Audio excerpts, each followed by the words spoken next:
The revolution about to be televised. You picked the right time, but the wrong guy.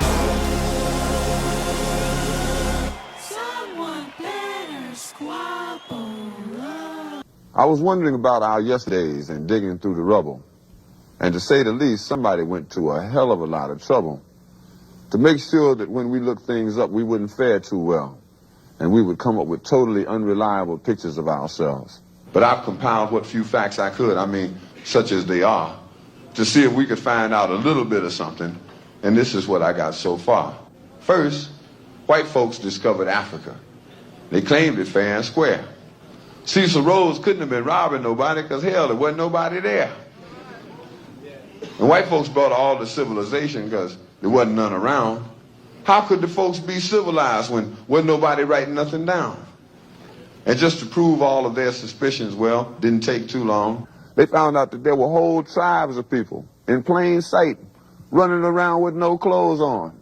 That's right.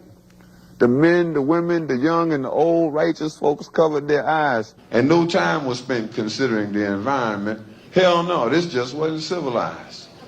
And another piece of information they had, or at least this is what we were taught, is that unlike the civilized people of Europe, these tribal units actually fought. And yes, there was some crude implements, and yes, there was primitive art, and yes, they were masters of hunting and fishing, and courtesy came from the heart. And yes, there was love and medicine, religion, intertribal communication by drum, but no paper, no pencils, and no other utensils, and hell, these folks never even heard of a gun. And this is why the colonies came, to stabilize the land, because the dark continent had copper and gold, and the discoverers had themselves a plan. They would discover all the places with promise. You didn't need no titles and deeds. Then they would appoint people to make everything legal, to sanction the trickery and greed.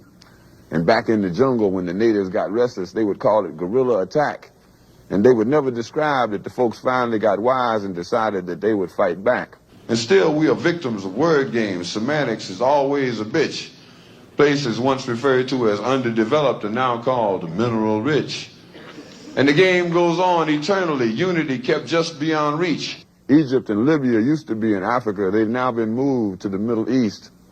There are examples galore, I assure you. But if interpreting were left up to me, I'd be sure every time folks knew this version wasn't mine, which is why it is called his story.